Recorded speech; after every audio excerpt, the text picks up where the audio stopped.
Aristóteles es quien divide a esta nueva disciplina en tres. Decía que había una economía provincial, que venía a ser la administración de la provincia.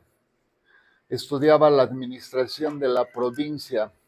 Existía una economía regia, que estudiaba la administración del reino, y existía una economía política que estudiaba la administración del Estado, de la polis o el Estado, ¿no? Y este término es rescatado, economía política, recién en 1615 por Montchestrien, Antoine de Montchestrien, un mercantilista, ¿no? Antoine de Montchestrien, el término de economía política, porque el término de economía todavía no calaba en la gente. Pensaron de que esta disciplina debería llamarse cataláctica, y la cataláctica es la disciplina que estudia el comercio, o si no, la plutología, tratado de la riqueza, hasta que en 1611 se nos devuelve ese término de economía política. Pero a partir de 1900 es este autor, ¿no? Marshall, quien separa la economía, principios de economía. No pone principios de economía política, sino principios de economía. Vuelve la disciplina más tecnócrata o tecnocrática, ¿no? Le interesa eso, el cálculo, digamos, la formalización, las matemáticas y todo eso. A Aristóteles le debemos muchas cosas, además de este término, economía política. Le debemos, por ejemplo, las funciones del dinero. El dinero es un medio de pago, sirve para operaciones al crédito, para operaciones mercantiles, etc. Quizás el defecto que tuvo es el haber planteado la autarquía de la producción. Él decía de que una sociedad debe producir todos los bienes que necesiten consumir sus miembros, y hay que reducir al mínimo las transacciones con el exterior. ¿Por qué? Porque eso nos vuelve vulnerables en caso de guerras, ¿no? Esto de la autarquía de la producción se opone, por supuesto, a lo que estamos viviendo ahora, la globalización. Entonces, en la actualidad no tiene futuro. Aunque esto sirvió, lo de la autarquía, para que se elaboraran modelos, por ejemplo, el modelo de Leeds, la economía de cuarentena, o el modelo de Prebisch. El modelo de Prebisch, la industrialización por sustitución de importaciones, ¿no? A partir de ese planteamiento de la autarquía en la producción. Quiero decirles que los romanos contribuyeron muy poco al desarrollo de la economía, porque estaban más preocupados por las cuestiones del derecho, o sea, cómo justificar las conquistas que hacían otros pueblos y también cómo volver productiva a la agricultura. Y por eso sus aportes van en ese sentido. Hacia la economía es muy poco lo que aportaron, ¿no? Aun cuando Cicerón tiene recomendaciones para el manejo del presupuesto público. Plinio el Viejo es un agrónomo que, digamos, dio relevancia a la agricultura, y Catón propone nuevos sistemas de reparto de tierras. Aquí falta un autor que es importante, que es Séneca. Séneca es uno de los creadores del estoicismo. Es una especie de resiliencia, estoicismo, ¿no? Y que se ha vuelto, digamos, en la actualidad incluso una filosofía de vida, ¿no? El estoicismo. Para no irnos muy atrás, en el internet encontré este cuadrito para hablar de algunos de los premios Nobel. El CIES hace todos los años una asamblea anual y en donde invita a los premios Nobel a que den su conferencia. Y estos son los que invitó y que vinieron al Perú, ¿no? Los que vinieron a Cusco, Christopher Pizarrides. Él tiene sus aportes acerca del mercado de trabajo, ¿no? Joseph Stiglitz, altamente conocido, llegó al Cusco, le dimos el premio honoris causa, y él por, digamos, las asimetrías de la información, ¿no? Pero también es bastante crítico a los postulados del Fondo Monetario Internacional. Él tiene una obra que se llama El malestar de la globalización, que es una crítica a las políticas que recomienda el Fondo Monetario Internacional. Él considera que son francamente recesivas. Tenemos a Yunus, Mohamed Yunus, que no es premio Nobel de Economía, es premio Nobel de la Paz, pero en él hay que reconocer el Banco de los Pobres, ¿no? Cómo es que estableció un sistema de crediticio, un banco para ayudar a los pobres, ayudarles en su emprendimiento y con bastante éxito. Tenemos Oliver Williamson, por la buena gobernanza, ¿no? Tiene sus aportes. Y un importante que es Tim Clindan, él está de acuerdo acerca de la sostenibilidad de la política económica. Dice que la política económica tiene que ser casi lo mismo en el tiempo entre los países, porque si no es así, vas a tener muchas volatilidades, ¿no? Entonces, lo recomendable, entonces, lo que se hace en el Perú, ¿no? Con Fujimori se sentaron las bases de un sistema neoliberal y él dice, yo estuve en su conferencia, y él dice que eso hay que seguirlo, los pilares básicos. Y muchos economistas reconocen eso. En el Perú, nuestra política monetaria y nuestra política fiscal han sido eficientes. Por lo tanto, ¿qué es lo que hay que corregir? Las políticas públicas. O sea, aquellas que tengan que ver con pobreza, con educación, con sanidad, etcétera, ¿no? Y mantener en lo fundamental, siguiendo a Finn Clindan, los postulados básicos del neoliberalismo en cuanto a la moneda y en cuanto a las finanzas públicas. Todo lo que estoy hablando lo hago en términos de economista, no estoy hablando en términos políticos, porque en términos políticos e ideológicos, por supuesto, hay mucho que criticar, ¿no?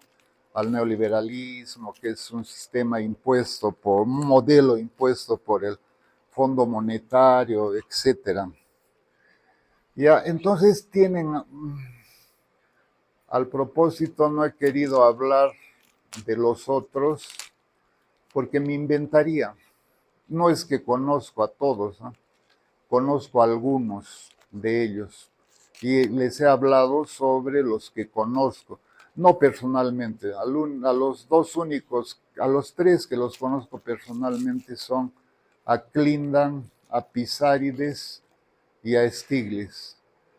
Y los que dudan que conozca a Clindan o a Pisárides, por si acaso tengo la foto, ¿eh?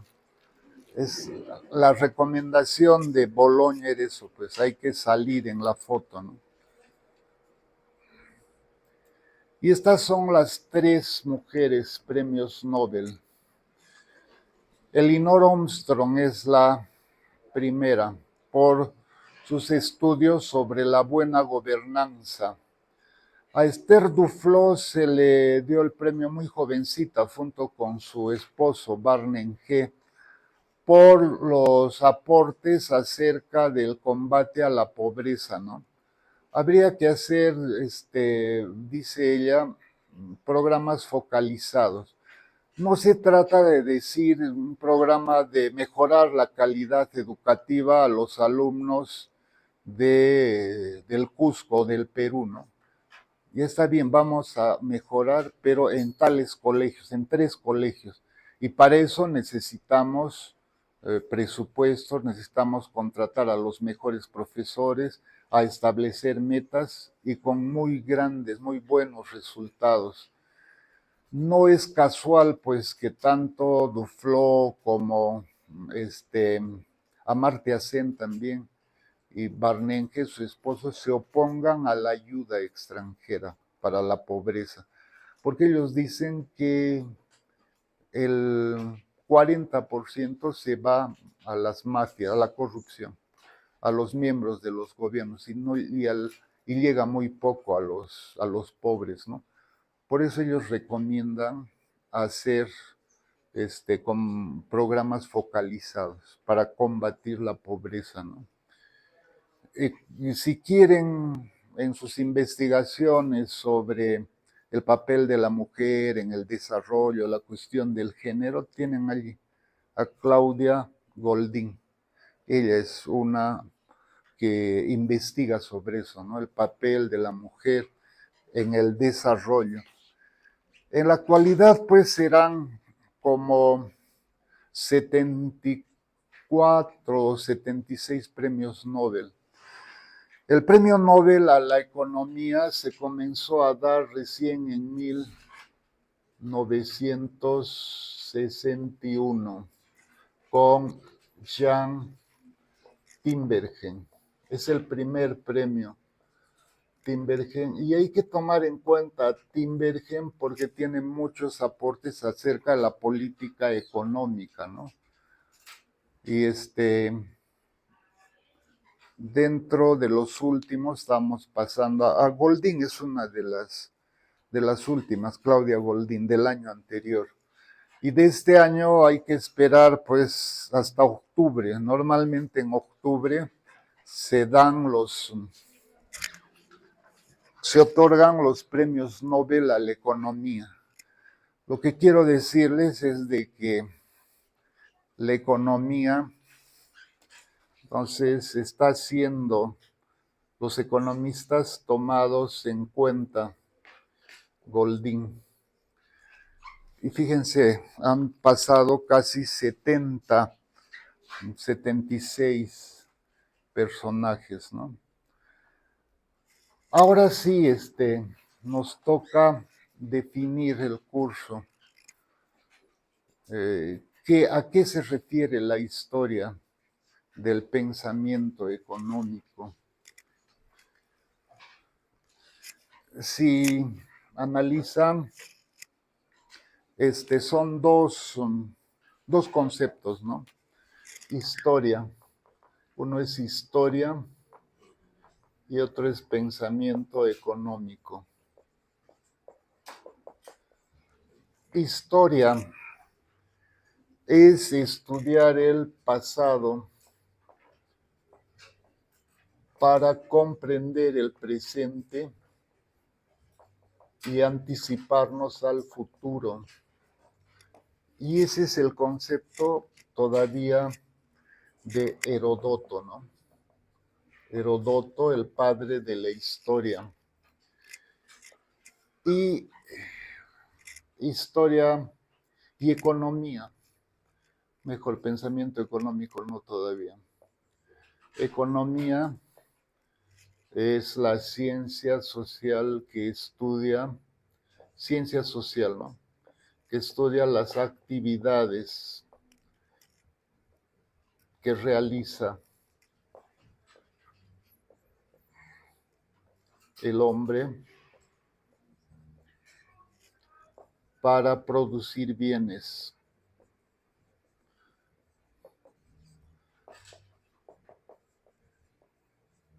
que satisfagan sus necesidades.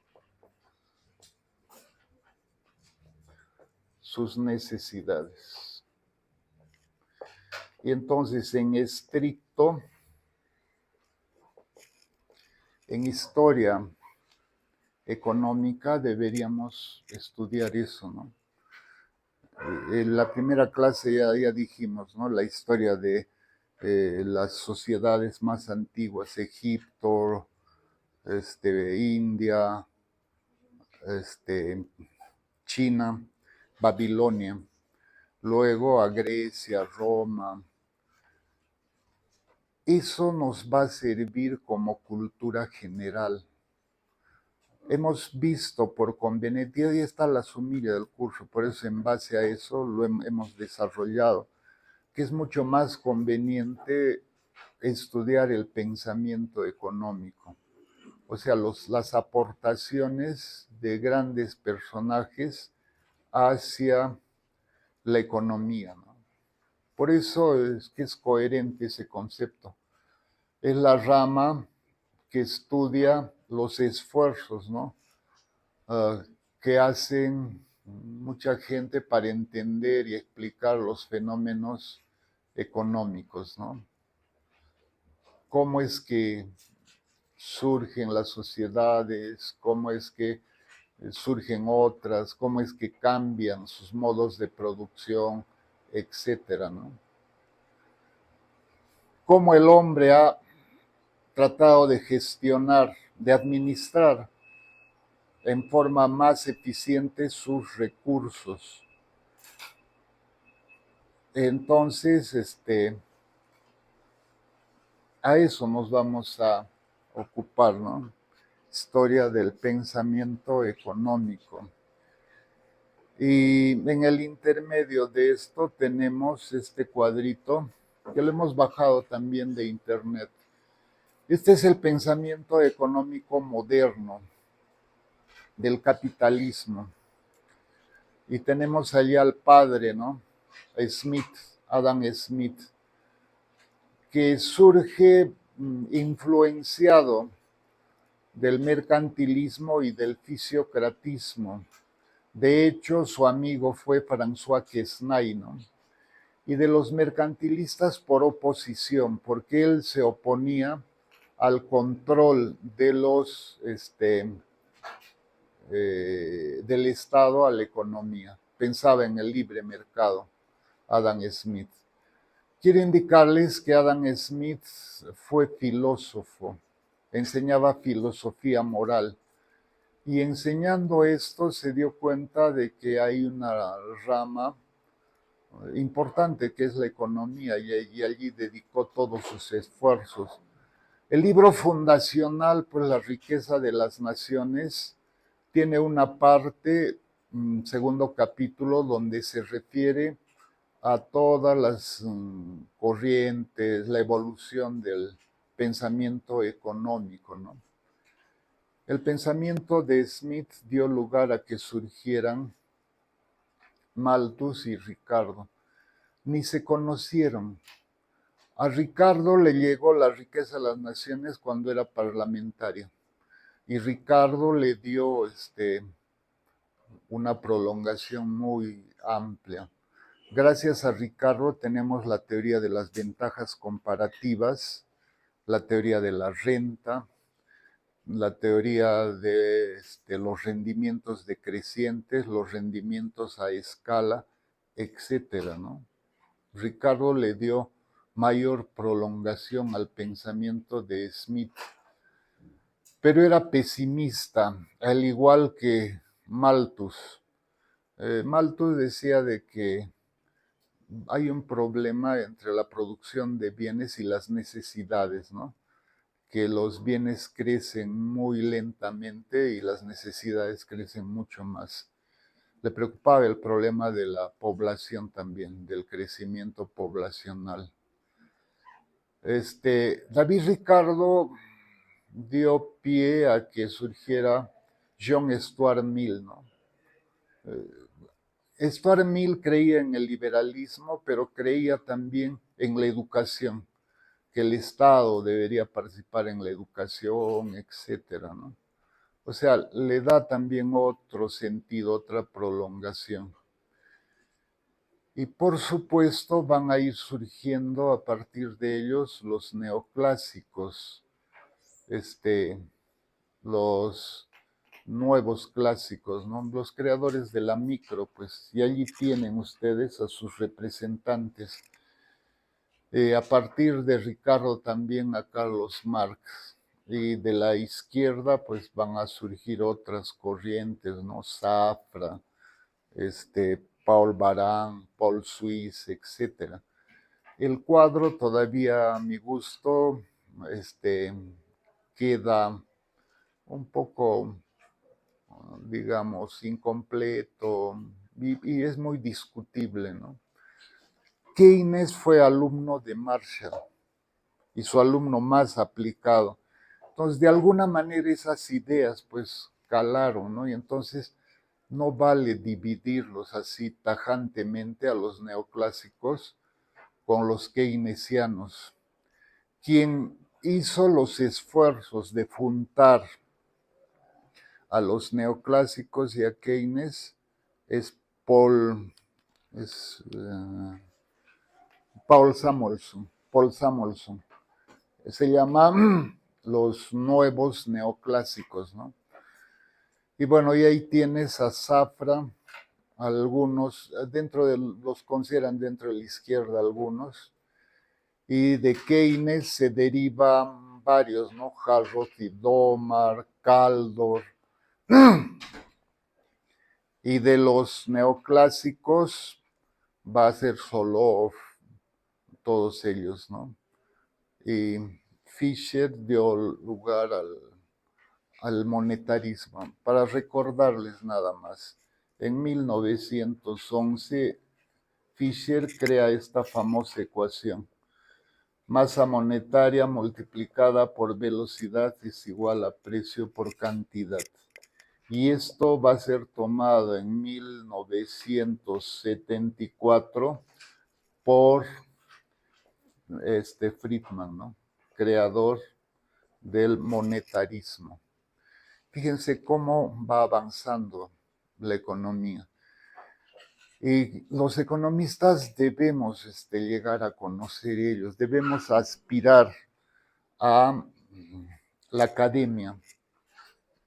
Por eso siempre les recomiendo conseguirse pues algún libro de Smith, de Ricardo, de Marx, de Keynes, ¿no? Y tenerlo como dentro de nuestra biblioteca. Y a partir de ellos se deriva todo el pensamiento económico, ¿no? Después de esto, queremos referirnos por qué es importante estudiar. Y por si acaso, eso que tienen en la pizarra es un resumen de historia del pensamiento económico de Brue y Grant, libro que se utiliza en la Pacífico, el de Brue y Grant, para estudiar. Y la Pacífico tiene muy buen nivel, pues, porque su estudio mejora, digamos, la comprensión, ¿no? de las teorías que existen ahora. Hablamos también, por ejemplo, que este grafiquito de oferta y demanda fue descubierto, fue inventado por Marshall, ¿ya? recién en 1900. Demanda, oferta, punto de equilibrio, precio, cantidad. Marshall, 1900. Pero antes de Marshall, si analizamos, Wang Song, 700 años antes de Cristo, habla de los precios ligeros y de los precios pesados. Precios ligeros es cuando se ha producido, hay abundancia de productos y por lo tanto el precio baja, ¿no? Precios pesados cuando hay escasez, entonces los precios suben. Y ese es un antecedente, pues, para esta teoría, ¿no? Lo de Marshall. También, no voy a referirme, ya, lo de Ricardo, rendimientos decrecientes. Si tienes un factor variable, capital y trabajo, y un factor fijo, tierra, la producción no puede crecer al infinito. Va a llegar un momento en que se estanca y luego comienza a bajar. Esos son los rendimientos decrecientes. Y en el extremo, el ejemplo es el siguiente. Tengamos, por ejemplo, media hectárea, ¿no? 10 trabajadores producen aquí, 20 trabajadores hasta aquí, 1000 trabajadores ya no van a poder ni moverse y por lo tanto la producción comienza a decrecer. Esa es la teoría de los rendimientos decrecientes. Y esto de los rendimientos decrecientes condujo a Ricardo a esta su teoría del estado estacionario. O sea, la economía no crece, digamos, hacia el infinito, sino hay épocas de inflexión.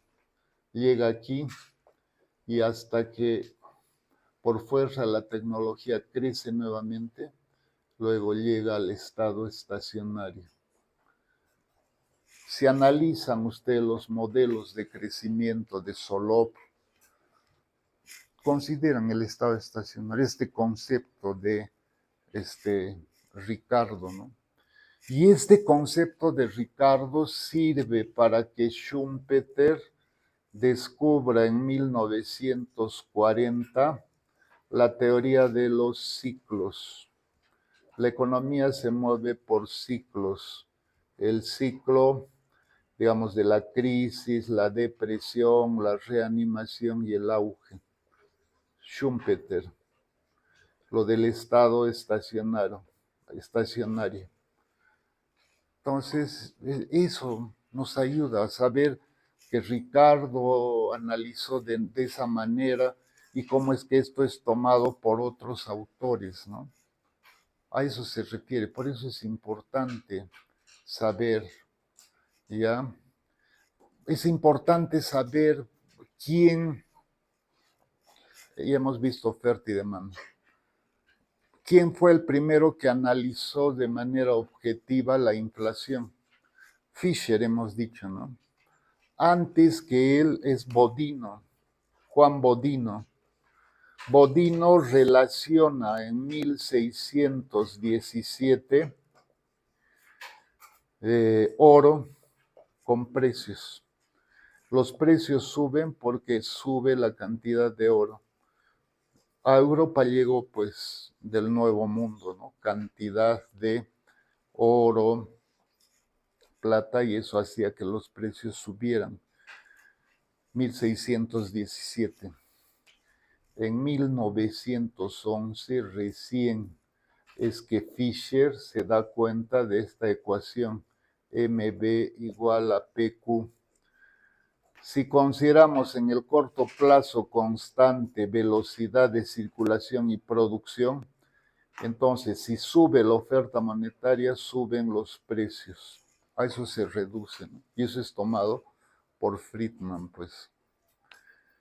Entonces, lo segundo también, aprovechando este gráfico de la demanda, ¿qué está pasando en Venezuela? Control de precios. Y este gráfico lo tienen ustedes desde cachimbos, gráfico de la oferta y la demanda.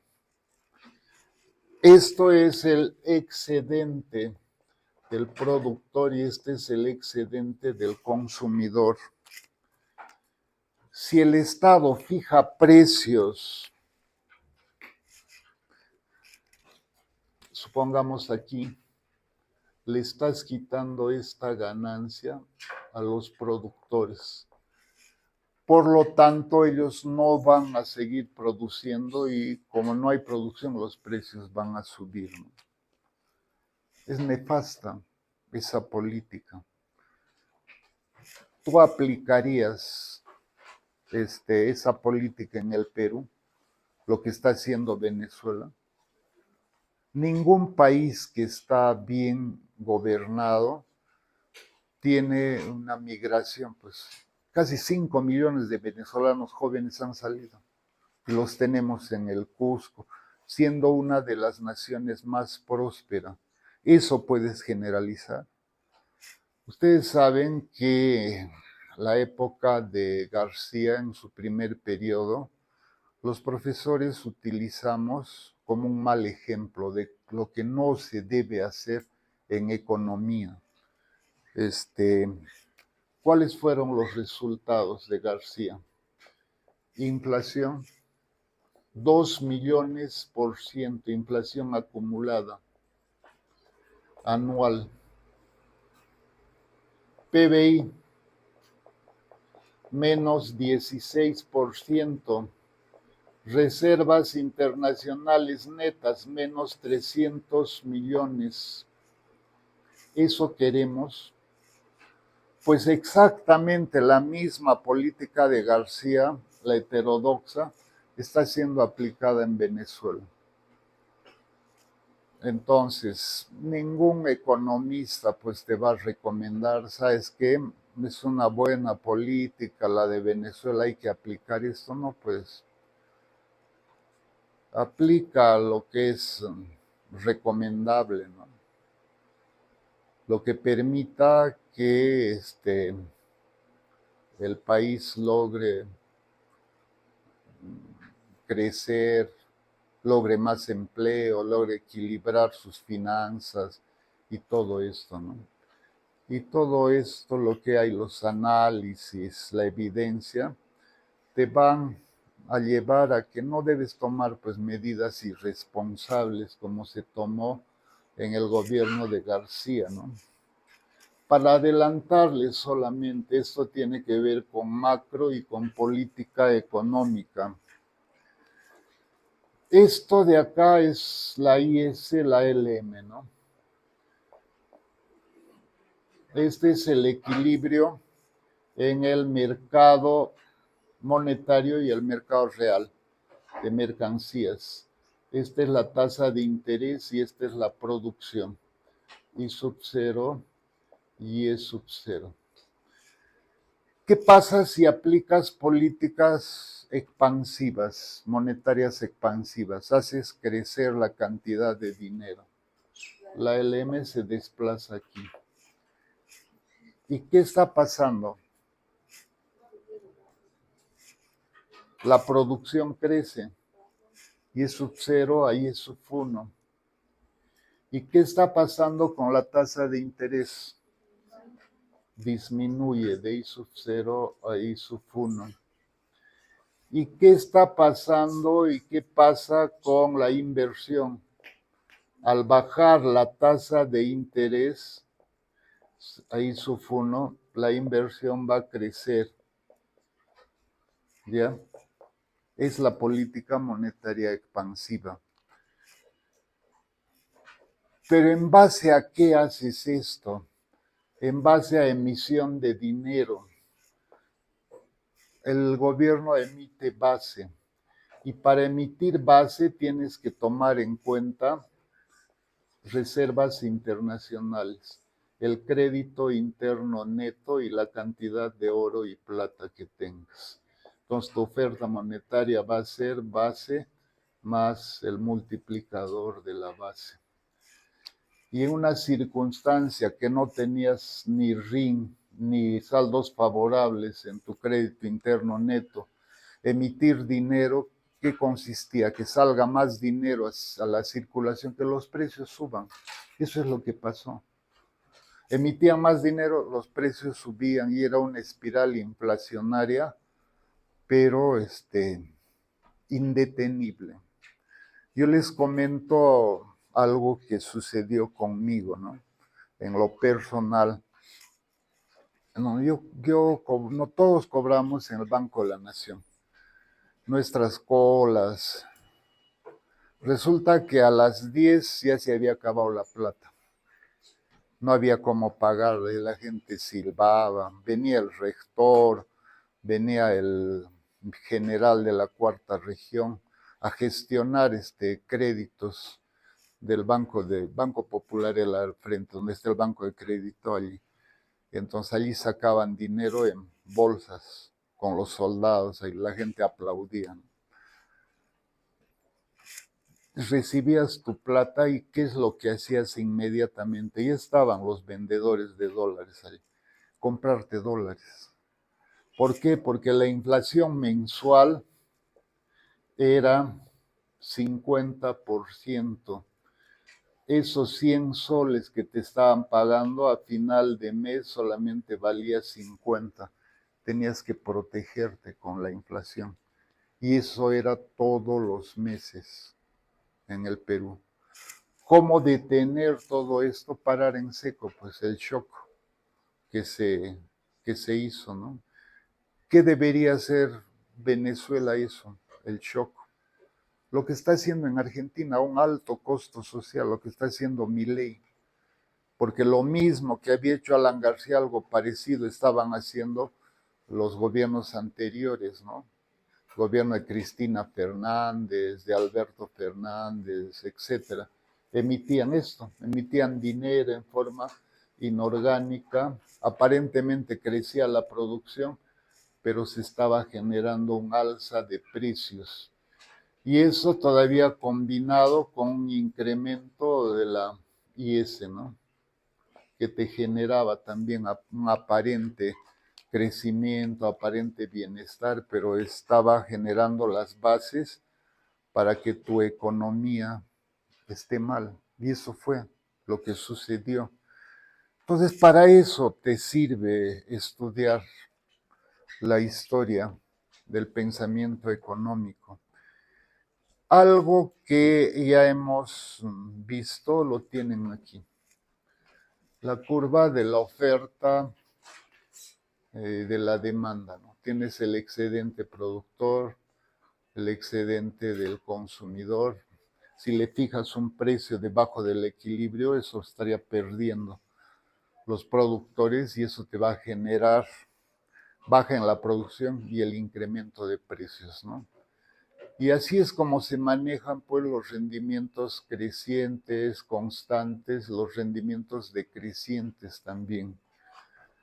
En los profesores hay rendimientos decrecientes, sí. Es excepcional que gente de edad esté rindiendo bien.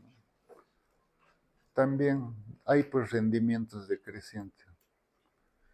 Por eso no soy partidario de que los profesores nos quedemos hasta viejitos, ¿no? Y a cierta edad, pues, ya deberías dar un paso al costado, que vengan las nuevas generaciones, ¿no? ¿Qué dice la tercera? Esto, el estudiar la historia del pensamiento, te va a ayudar a comprender que ningún grupo tiene el monopolio de la verdad.